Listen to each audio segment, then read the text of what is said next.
तर राम राम मंडळी. आजच्या व्हिडिओमध्ये आपण काय आहे, आता तुम्हाला बेसिक सांगायचं म्हणलं तर लईच बेसिक सांगावं लागेल. पण ठीक आहे, आपण सुरुवातीला ज्यांना काही माहिती नसतं त्या लोकांसाठी, नवीन क्रिएटर लोकांसाठी आपण हा पहिला व्हिडिओ टाकून देऊ. मोस्ट ऑफ इम्पॉर्टंट काय माहिती का, लोकांना व्हिडिओ बनवायचं कसं माहिती झालं आहे आजकाल, पण अपलोड कसं करायचं माहीत नाही. Direct plus icon, upload, done, संपला विषय. पण असं नसतं. प्रत्येक गोष्टीची एक स्टेप बाय स्टेप प्रोसिजर असते, तशी फॉलो करावं लागते. कळलं का? तर मी तुम्हाला सांगतो कसं करायचं. समजा आता तुमचा एक व्हिडिओ शूट झाला आहे, त्याला प्रॉपर एडिट झाला आहे. आता ह्याचं हे पण कसं करायचं हे नंतर एखाद्या व्हिडिओमध्ये सांगेनच. पण आता अपलोड सेटिंग, अकाउंट सेटिंग हे इम्पॉर्टंट आहे. अकाउंट खोललं आपण तर बेसिकली अकाउंटची कॅटेगरीमध्ये आपल्याला ॲड करायचं. कॅटेगरी कुठं असते दाखवतो. प्रोफाईलवर यायचं, त्याच्यामध्ये सगळ्यात खाली एक असतं कॅटेगरी. तिथं भरपूर सारे ऑप्शन आहेत. तुम्ही म्युझिशियन आहात, म्युझिशियन टाका. ब्लॉगर आहात, ब्लॉगर असेल. एज्युकेशन रिलेटेड व्हिडिओ असतील ते टाका. हेल्थ ब्युटी तसं पण टाकू शकता. इथं भरपूर सारे कॅटेगरीज आहेत, तुम्हाला जे करायचं ते करू शकता. आता मी तर नॉर्मली व्हिडिओज बनवतो, त्याच्यामुळे मी डायरेक्टली रील क्रिएटर ठेवून दिले. आपलं काय आमदा समदा काय बी असतं, त्याच्यात काही विषय नाही. बुटकी. ओके. तर दुसरा प्रश्न, आता हे झालं सेटअप. अकाउंट हा एकदम प्रोफेशनल असला पाहिजे. स्विच टू प्रोफेशनल क्रिएटर असतो ते एक असलं पाहिजे. आता आपण व्हिडिओ अपलोड करतोय डायरेक्टली, तर याच्यामध्ये समजा आता हा व्हिडिओ मी अपलोड करतोय, ठीक आहे. वरी पहिलं व्हिडिओ घेतल्यानंतर एक कॅप्शन टाकायचं. समजा कोणीतरी तुमची प्रोफाईल बघतंय, प्रोफाईल बघताना व्हिडिओ दिसत नाही, वरचं थंबनेल दिसतं, त्याच्यावर काहीतरी टॅगलाईन आहे. समजा चोर असेल, पोलीस असेल, असं काही कॉमेडी, घरातली, बाहेरची, मित्रांना शेअर करा, अशा टाईपमध्ये असू शकतं. म्हणजे लोकांना प्रोफाईल बघताना अचानक ते व्हिडिओ पूर्ण बघणार नाही कोणी. त्यांना जो आवडतो त्या टॉपिकशी रिलेटेड व्हिडिओ दिसेल. साधं सिंपल आहे.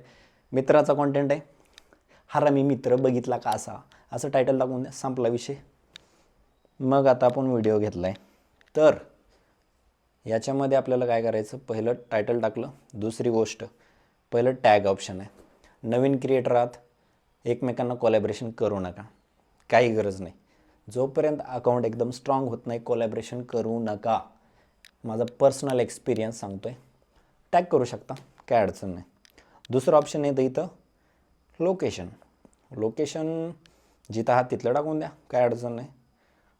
ॲड AI लेबल याची पण गरज नाही. मोस्ट इम्पॉर्टंट ॲडव्हान्स सेटिंगमध्ये या. इथं अपलोड ॲट हायेस्ट क्वालिटी, म्हणजे तुमच्या व्हिडिओची क्वालिटी जशी आहे तशी अपलोड करायची आहे. हे ऑन असणं गरजेचं आहे, म्हणजे हाय. कळालं? काहीच विषय नाही. बाकी दुसरं काय आलं, गिफ्ट हे पण करू शकता ऑन. शेड्यूल दिस पोस्ट, म्हणजे समजा तुम्हाला जर 6 वाजता रील पोस्ट करायची आहे, तर तुम्ही काही कामात असताल, तर त्या 6चा टायमिंगनुसार आपण शेड्यूल करू शकतो.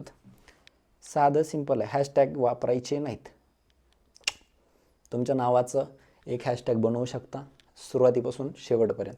कुठलाही हॅशटॅग ग्रो होईपर्यंत वापरू नका, माझं सजेशन असेल. का माहीत नाही, मला माहिती, पण ते एवढं इम्पॉर्टंट नाही आहे. पण नवीन आहे तोपर्यंत हॅशटॅग वापरू नका. एखादं लोकेशनचा हॅशटॅग आणि तुमचा हॅशटॅग हे वापरा. उगाच trending reels, comedy reels, Marathi comedy reels, Hindi comedy reels असे हॅशटॅग वापरू नका. कारण काय असतं, सडनली एखादा हॅशटॅग इंस्टाग्रामनं बॅन केलेला असतो, आणि जर तो तुमच्या प्रोफाईलमध्ये यूज केलेला गेला असेल तर तुमच्या अकाउंटला पण झोपवलं जातं डायरेक्टली. त्याच्यामुळं ना गरजेचं नाही आहे. जे गरजेचं आहे त्या गोष्टी सांगतो आहे. आता व्हिडिओ झाला अपलोड. व्हिडिओ अपलोड चांगल्या नेटवर्कवर करायचा, म्हणजे चांगल्या रेंजमध्ये करायचा. नाही तर व्हिडिओ अर्धा अपलोड झाला आहे, नेटवर्क गेलं आहे, असं होऊ नये. व्हिडिओवर इफेक्ट होतो. दुसरा पॉईंट, आता व्हिडिओ अपलोड झाला आहे. व्हिडिओ अपलोड झाल्या डेटा बंद नाही करायचा. का? कारण ते बॅकग्राऊंडला ती प्रोसेस होत चाललेली असते, त्याच्यामुळं नाही करायचा. दुसरी गोष्ट, शेअर. जेवढा होईल तेवढा आपल्या मित्रांना सांगायचं की बाबा माझा व्हिडिओ सुटला आहे, शेअर कर. कमेंट नको करू, लाईक करू नको, फक्त शेअर कर, कोणालाही कर. शेअर बटनवर सगळ्या गोष्टी हलतात.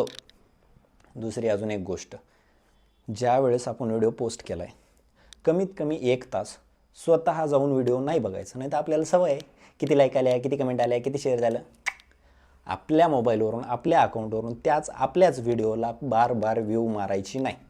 जर तसं केलं तर व्हिडिओ थांबला भाऊ. कारण इंस्टाग्रामला वाटतं तुझा व्हिडिओ तुझ्याच डोळ्यानं तूच बघतोयस तर दुसऱ्यांना कशाला दाखवू मी समजलं. ती फॅक्ट आहे त्याच्या मागे. बाकी डिपेंड्स.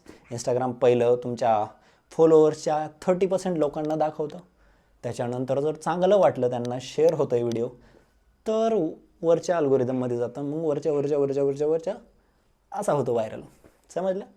जेवढं होईल तेवढं तुमचा व्हिडिओ तुम्ही व्हॉट्सॲपला शेअर करा, फेसबुकला शेअर करा, कुठे पण शेअर करा, पण शेअर करा. लोकांनी त्याच्यावर शेअर बटन दाबलंच पाहिजे. शेअरवरच सगळे शेअर अडकलेत तेव्हाच तुम्ही शेअर होणार. कळलं. डन. आजचा व्हिडिओ समाप्त. बिनधास्तपणे खाली एक बटन दिसतंय सबस्क्राईब, कचकन दाबायचं, बेल आयकॉन ऑन करायचं. नवीन चॅनल आहे, सपोर्ट करा. तुमच्याच कामाच्या गोष्टी सांगतोय, एक्सपिरियन्सच्या सांगतोय. ओके. डन.